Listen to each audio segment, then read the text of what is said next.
Hello, I'm Richard Ridge for Broadway World. The famed Paper Mill Playhouse in Millburn, New Jersey continues their season with one of the most beloved musicals of all time, Rodgers and Hammerstein's South Pacific, which will run from April 9th through May 4th. Under the direction of Rob Ruggiero, it stars Erin Mackey, Mike McGowan, and Loretta Ayers Sayer. And I caught up with the company during a break in rehearsal. That's wrong with any man here that can't be cured by putting him near a girly, womanly, female, feminine day.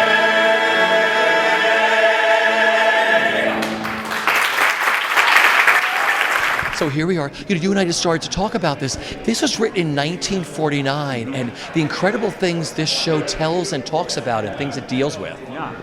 Racial intolerance, which unfortunately is still an issue in our country and in the world today. And it's amazing that they really tackled it head on. In fact, I've read a bunch of stories about, they kept asking them to cut, you've got to be carefully taught, and they refused because they said, if you lose that number, then we just won't do the show. It's what the show is about. That kind of bigotry is not something that is inherent in humanity. It's a learned prejudice, and they were kind of unbelievably brave to tackle that in that kind of medium, in the popular medium of musical theater at the time. Tell me what you love about this role that you're playing.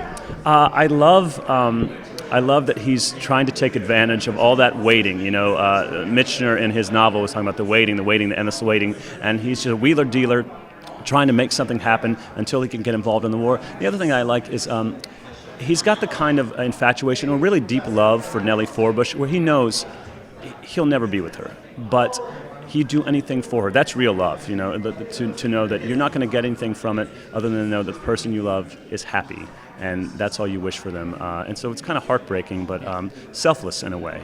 He's more complicated, I think, than sometimes people give him credit for. But obviously, beautifully essayed by my pal Danny Burstein at Lincoln Center and Ray Walston in the film, who brought a lot of complexity and intelligence and sensitivity to it. I think he's a pretty interesting, colorful character. He is, because he's sort of the comic relief with a heart. Yeah, absolutely. And the themes of the show are so monumental. They're so heavy in terms of, this was a time when people thought the world was ending. And you're grabbing on to any kind of happiness that you can, but all that intensity needs to be released in some way. And so what better way to do it than to put a guy in a coconut bra and have him dance around on stage?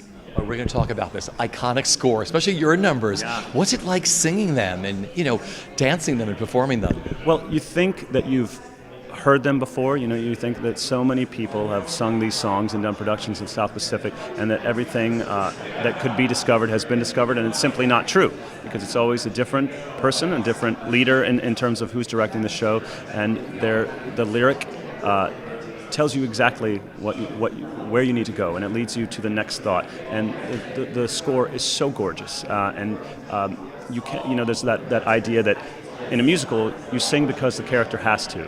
And with Rodgers and Hammerstein, it's always true. Those characters erupt in song because the scenes lead perfectly into that musicality. It's really stunning, and that's true of the whole canon, but I think particularly true of South Pacific. Have you tried on the coconut bra and the grass skirt and everything? Tell me. Do you mean the one at my home or the one for the show? I have had a fitting. We're hoping that I think I filled it out decently. It depends on what their goal is. Hopefully they won't have any subscriptions canceled. What are you looking forward to the most with bringing this show to Paper Mill? Well, I believe that they haven't done it in 20 years, so that's exciting for that audience to see it again. I think it's meant to be in a big house with a sizable orchestra, and I'm looking forward to rediscovering it. Because I've done the production a few times, played different parts. It's always brand new. I'm just looking to getting out there and really living the story, and it's such a wonderful institution that we have in the metropolitan area, Paper Mill Playhouse. So it's going to be. I expect every one of my crowd to make fun of my proud protestations of faith in romance.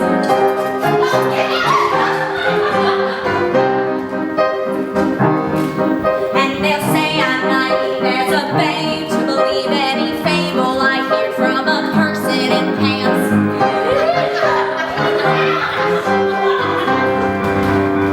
First of all, welcome welcome to Paper Mill Playhouse. What's it like so far working here? It's been so great. They're such a wonderful theater. I've been such a fan of them. I saw Honeymoon in Vegas was actually the first show I saw out there, and I just went out, and it's such a beautiful theater. It's a beautiful space, and they do such high quality shows. I was so excited when they were doing this, and that I was being seen for it, and that this all worked out. It's just such a great piece. So. Has this always been a dream role for you to do? You know, I mean, Rodgers and Hammerstein in general, all their shows, I'm like always want to be in them. I just love the women they write. I love, the ingenues they write, but they're not your typical ingenues. They're very interesting women. Nellie, surprisingly, was kind of not on my radar as much just because vocally it sits a little lower, and I tend to sit more in soprano land.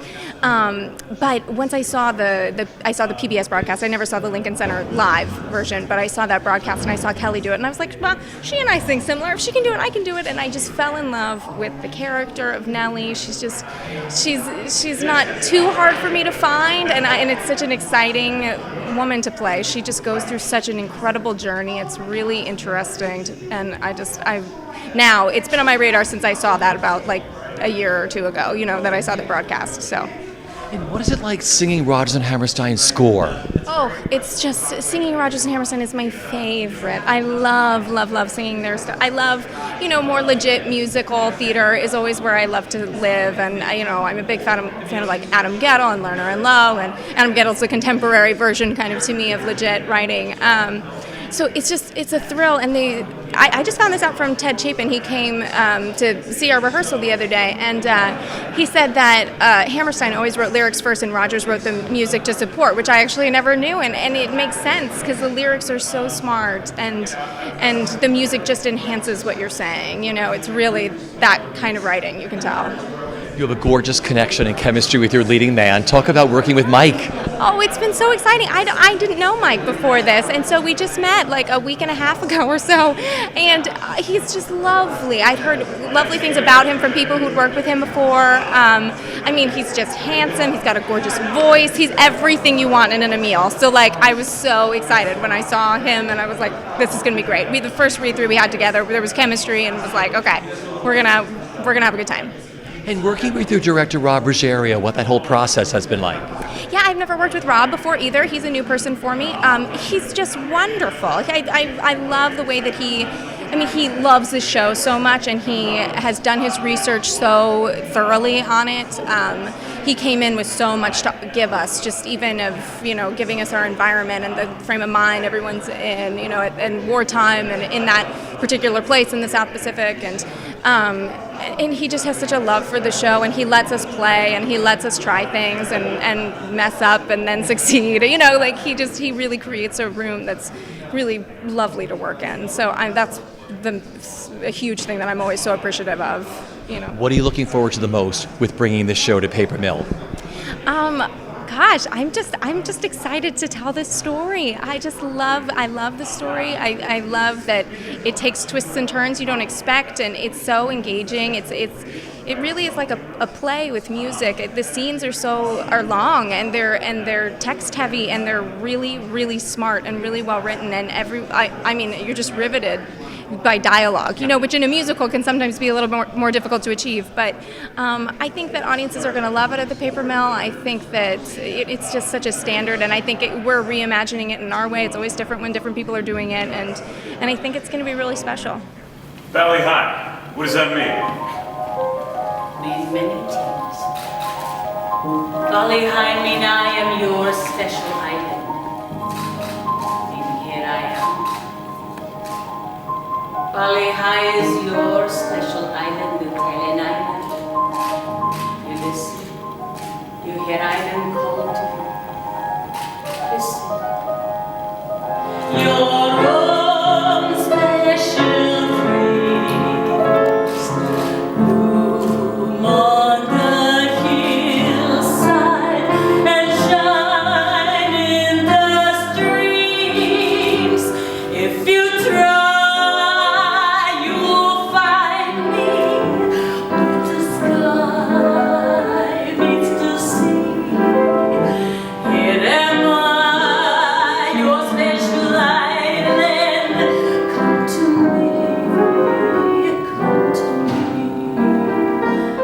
congratulations. Thank you.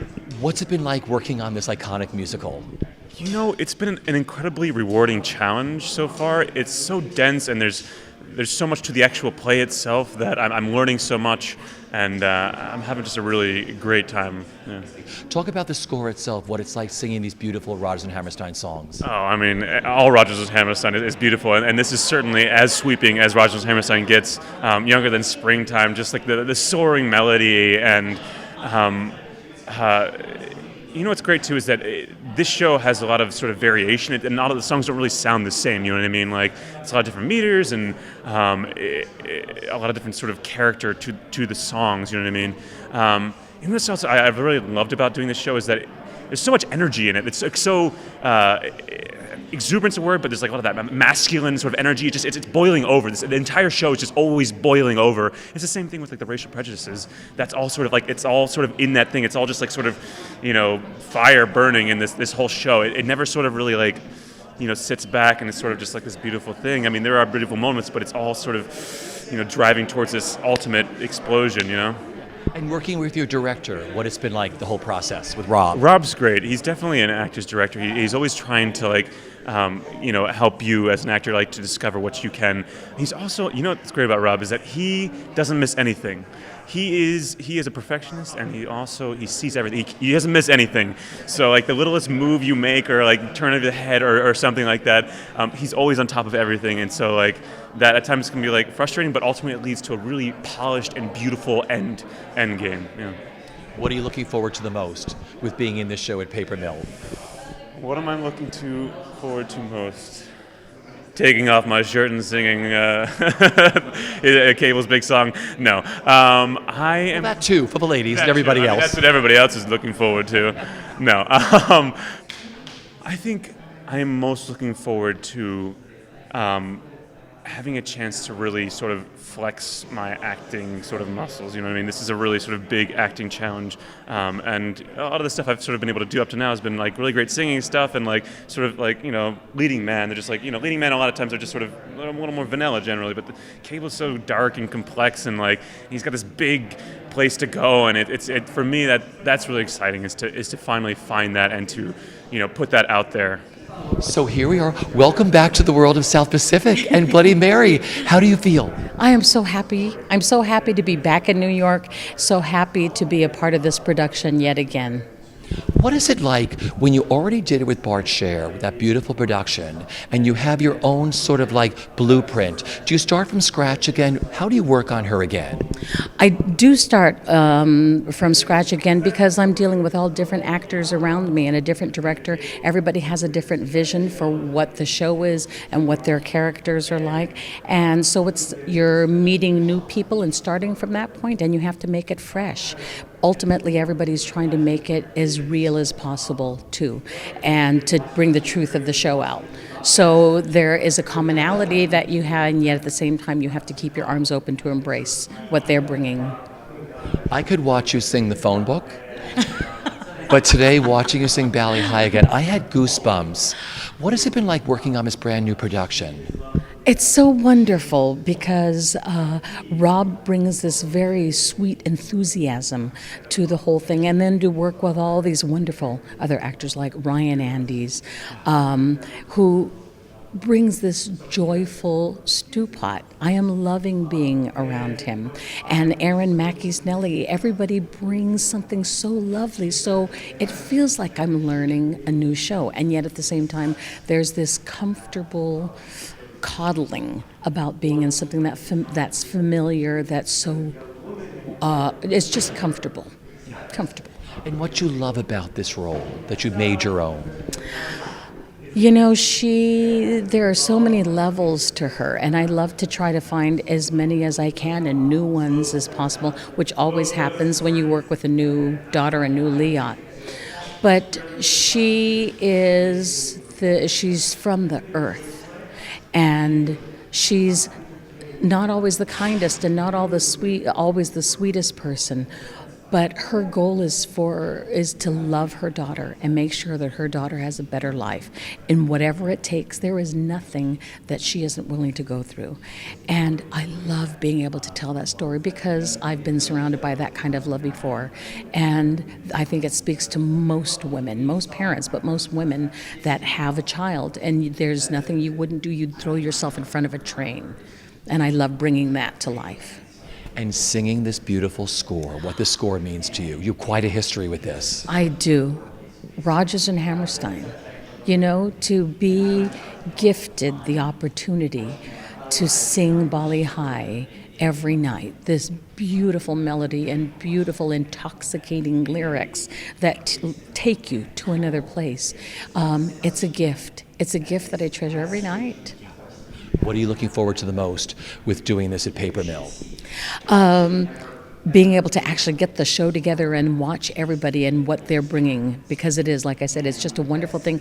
In rehearsals, I sit down and I watch everybody. I watch everything every day and bringing the show to life. And what I really love is that it touches people of every age. I think there's a lot of kids that come in thinking, oh, it's very dated, but it still speaks to today. We're still sending our soldiers out to fight for our freedom in another country. We still have issues with racism in America. And ultimately, this show tells you all about change and the courage that it takes to change. And there are people that are moved by this show to tears. I love that and being a part of that. Once you have found her, never let her go. Once you have found her,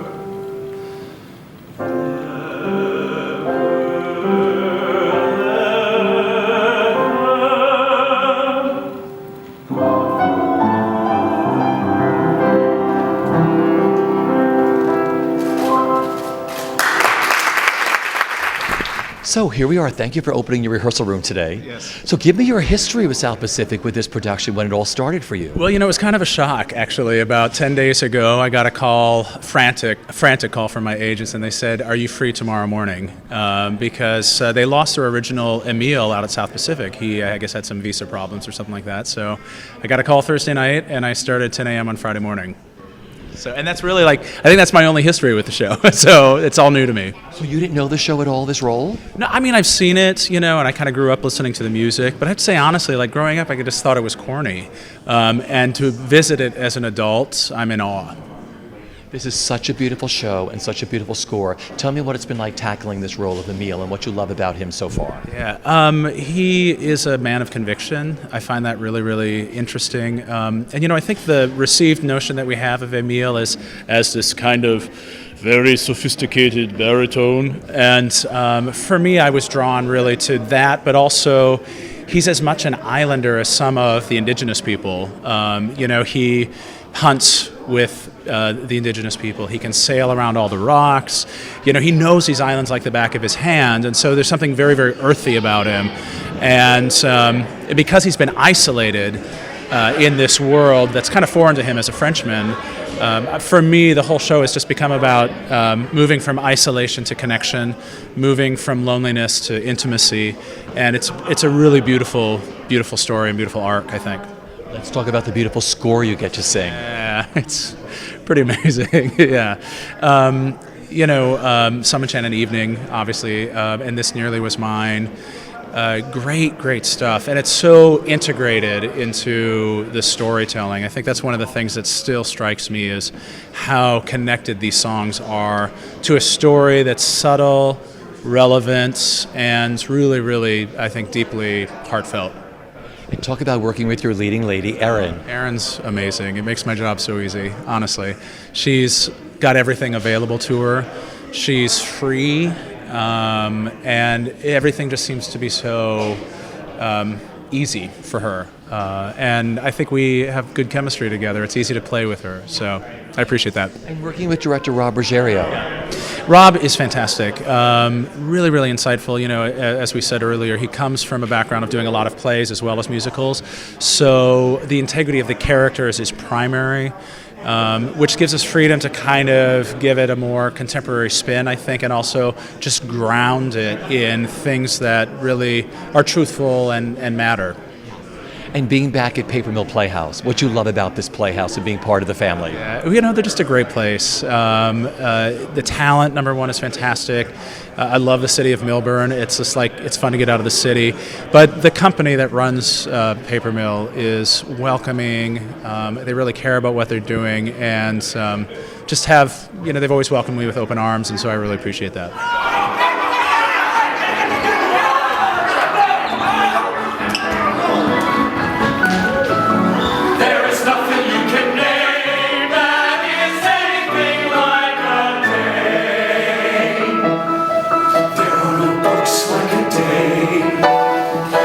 Nothing looks like a day. There are no drinks like a day. And nothing thinks like a day. So here we are with the men of South Pacific, or as you say, the dudes of South Pacific. Now, who do you all play? I'm Stu Pot. Professor. Commander Harbison. Captain Brackett. What has it been like working on this musical? Because this is iconic. This was a show that was written in 1949 and dealt with some really hot topics that Rodgers and Hammerstein were told to cut out of the show, and they were like, but this is the heart of the show. So what has it been like working on this? It's wonderful. I mean, it's one of those shows that you can't help but fall in love with. Musically, it's amazing. The story unravels in such a wonderful and almost idiosyncratic but lovely way, it's kind of a great show for guys who can, we get to be these, sailors and military guys who get to bond and hang out on a beach. It's a blast, man. And for you? It's just fantastic. I love it, and it's so timeless because it's so sincere, and its ideals and its way of delivering that is so simple and relatable, and it's just it's very rich. You can always find new things to do. It's still so relevant, really. The issues that it brings up, so far ahead of its time, and we still see it all around us today, and it's a pleasure to be a part of. Because for you have a lot to do with the war end of it. When this musical was going on originally, no one in America knew what was happening with all of that, so those scenes are really heavy. What's it like playing him, the scenes you have with Emil and all? Oh, it's great fun to kind of don I haven't gotten the costume yet, but to don the uniform and to assume the part of this military man, and just to think about what it must have been like back in the day. And for me, I get a real kick out of playing dramatic characters, and this is obviously the dramatic part of the show, but it forms the spine of the show, and it's the basic plot that keeps it going, and what Rodgers and Hammerstein hung the musical numbers on. So it's a lot of fun to get out there and be serious and bark orders. What's been so special about this, with working on this production? I think it's the company. I mean, Rob and Ralph and Brad. I mean, they formed such a wonderful, cohesive core, and then they brought all of these wonderful people together. Truly, there's not a weak link in this chain that we have here. It's a real pleasure to work with these guys. And for you? I would have to say the same thing. The people are just really, really fantastic, and it's always interesting to watch. Every run through I've seen 10 times now, and there's always, oh, she did that differently, or oh, the way he said that, or the way he caressed that note today, or it always adds those new layers to it, which is fun, even being a part of it and watching it. And for you, what's made it so special? As Ryan said, the people are absolutely fantastic, but more also how much they've delved into the history of how it happened, what we're doing, how it was created along the way, the struggle uphill to make even happen on stage. These issues could not be talked about, let alone put on stage and have people pay money to see. So it's been almost a history lesson at the same time. And Jordan, for you?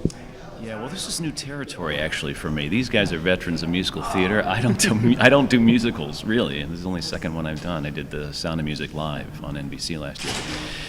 But so I walk into a rehearsal room and I hear these terrific classic songs, and I hear these incredible voices and these incredible performers, and it thrills me no end because I'm not used to it, Well, welcome to the musical theater world, and I'll see you guys on opening night. It's been a real pleasure. Good to see you guys. Welcome to Paper Mill. Oh, we're excited. What has it been like so far? It's been wonderful. I mean, it's my first time at Paper Mill, and the staff is amazing. It's great rehearsing here at New 42, and they know how to support artists. And Mark Hobie is so warm and so encouraging, and he's been kind of keeping an eye on my work and invited me to do this. So it's been just a great ride so far. We're about to go into the theater now. So. And for you too, welcome to Paper Mill. Yes, I'm very excited about this. It's wonderful. Now you two have worked together before. We have. Numerous shows. Yes. So it must be really great when you're putting a show together to have had that kind of history, director, choreographer, right? Oh yes, having a history, you have that shorthand. I mean, I can look over at Ralph and he'll be like, I know, I got it. Or I'll just look at him and I'll fix it. Or he'll look at me and I'm like, I know. And so, when you have that rhythm and that shorthand, I think you can accomplish more in less time because of that. You don't have to spend a lot of time making sure you're on the same page. And Ralph and I did another production of South Pacific about a year ago, but it was fun to come with it. It's a different set. It's a lot of different cast members. So it was fun to have that experience and learn the show, and then be able to come here with fresh energy and new energy and re-explore.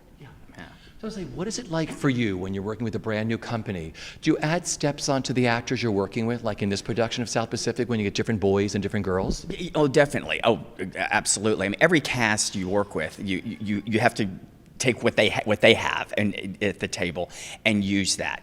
But what allowed me to explore this piece a second time. The last time we did it, we had to do it so fast and in a very short rehearsal process, and here we had a lot more time. So I was able to create a lot more texture in the numbers and with the cast itself, and explore a lot deeper the world and that time period of what the movement needed to create the worlds that they live in. And the one thing about South Pacific is the movement has to be so relationship and character and behavior driven. One of the things I think it can't do is dance. And Ted Chapin is a friend of mine from R&H, and when I started working on the show, he's like, make sure it doesn't dance. And he's so right, because the world is to be so real, and when the movement is born out of those characters and those relationships, and it feels spontaneous, there's nothing more exciting than, it's the opposite of an amazingly slick dance number. That life that drives a number, it just thrills me. Is one of your favorite numbers Wash That Man Out of My Hair? Oh, yeah, the way you do the shower and everything, is that one of your favorite numbers? Yeah, but I will actually, Wonderful Guy is actually one of my favorite, just for the song itself, and Nellie's exuberance in Wonderful Guy when she actually finishes the main part of the song and breaks into the dance break and grabs the hat and everything. So it's like I just get like this because and Erin is so wonderful in it. She just explodes and Watch the Man is a wonderful song itself, but it's seeing her just light up. If you like songs and expression, I use I'm in love. I'm in love. I'm in love.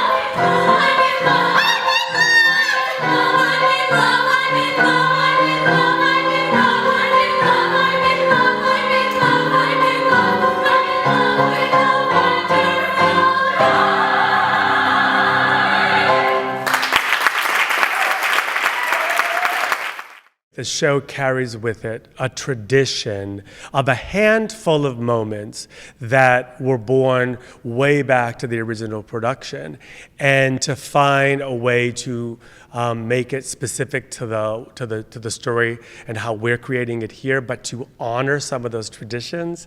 It's such a gift, Like Wash That Man is one of those things, and there's all these kind of things passed on, like, well, how do you do this suds, and how did you wash the hair and deal with the mic? Because back then they didn't. And one of my favorite stories, because I've read all the books about the show, is Mary Martin was in the shower and thought, oh, it'd be interesting if I did a number where I washed my hair. And she went to Josh Logan and he said, don't tell them because you'll be washing your hair like 8 times a week. And of course she told them, and she literally back then washed her hair. They cut her hair, her real hair, and she washed it on stage 8 times a week.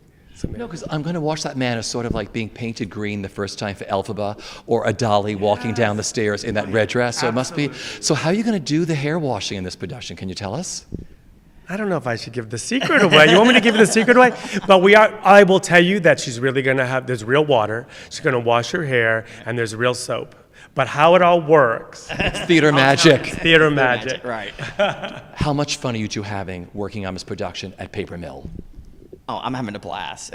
We have an incredible cast. Everyone, stage management, everyone has been absolutely wonderful and accommodating in every way, form, or fashion. It's been wonderful. I would add the word thrilling. When we cast the show, because it's Paper Mill and because we're close to New York, you're able to acquire, not only in the principals, but in the ensemble, a caliber of talent that is sometimes rare to get when you're way off and undoing stuff. So the gift of this company has been thrilling. And it's a beautiful theater, and the stage and the orchestra pit and everything. Oh, absolutely. And the trick, is Paper Mill is a large theater, and I feel confident and hope that we'll be able to fill that, and for all the thrill factor it does, but also make sure that audience comes in and enjoys even the small moments of the show, which to me are jewels. Believe